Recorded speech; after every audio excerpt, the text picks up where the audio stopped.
Hi, welcome to SBR Videos. I'm Peter Loshak. We are previewing the main card of UFC 180, and right now we are talking with Nick Kalikas from MMAOddsBreaker.com. Nick is a professional MMA odds maker and consultant for numerous high-profile sports books, and also joining us over the phone, also from MMAOddsBreaker.com, is Brad Tazchuk. All right, Kelvin Gastelum and Ellenberger here.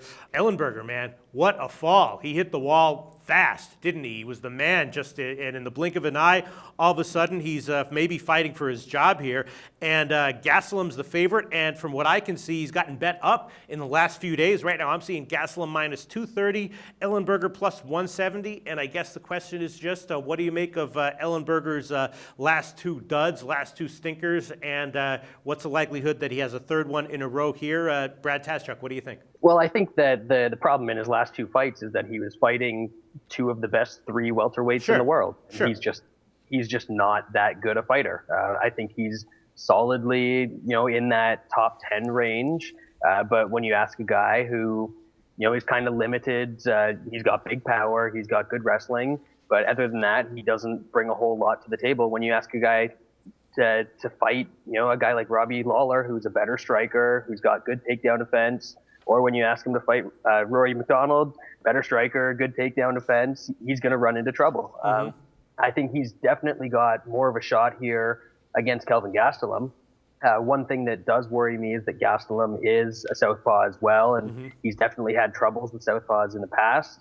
But at the current price, I think I'd be leaning a little bit towards Ellenberger than anything, because Gastelum is a guy that's come in, he hasn't looked like he's been as well prepared as possible over his past couple of fights.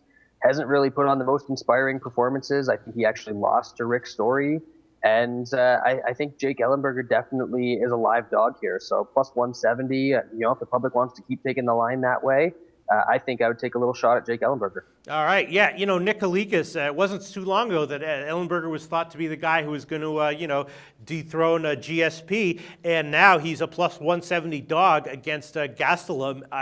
Is the public have they turned on a dime, or are they still thinking that he might be close to an elite fighter and liking to bet him, still supporting him with betting action? No, that's the way the MMA community seems to be. They turn on a dime. Right, so right. I think it's one of those situations, to be honest with you. And they shouldn't, because matchups make fights, and this is a close matchup. I mean, because like Brad just pointed out, if you look at it, this is an easier fight. Gastelum, now, no doubt about it, the guy's a young, improving fighter, has a lot of hype behind him too, and we could see him eventually fight for a title here soon, the way he's going. So he's legit. I'm not saying he's not, but to Rory, to Robbie, the two losses that he just had, they are two of the three best welterweights probably in the world right now. So you got to give credit where credit's due. There was just tough matchups, for Ellenberger for sure, and he didn't come through there. But I think a lot of people are remembering how he got beat by Robbie Lawler the most. He was just a little bit too inactive in that Rory fight. If he would have done a little bit more, maybe he would have fared better. But Robbie Lawler handled him pretty well. So Gastelum's another guy that has a ton of power as well. He could definitely do some damage as fight goes on. But I think people are underestimating Ellenberger's overall skill set. He's got a ton of power. Gastelum's been hit a few times and been rocked and wobbled.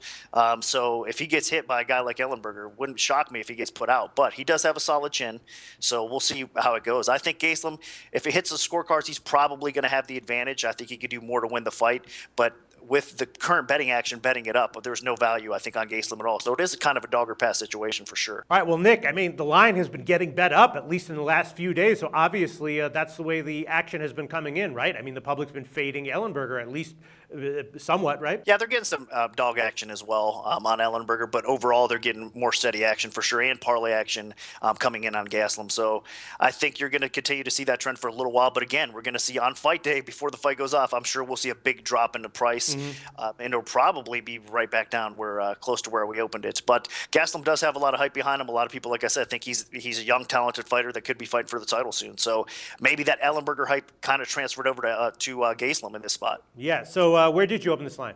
I opened at minus 155. Oh, okay. So definitely some action, to draw it up to about 200, 230, like you said right now. It's been bouncing back and forth a little bit between there. So. All right. And were you surprised by the action that you took, or because if you opened it there, I would have expected maybe the line to get bet down to even money, but obviously that's completely wrong. No, I'm not too surprised, honestly. But like I said, I think it'll come back down probably under 2-1 at some point. It's just, people Ellenberger coming in off 2 losses, and people probably thinking that he's not as legit as they once thought, has a lot to do with it. And Gastelum having a couple impressive wins recently as well.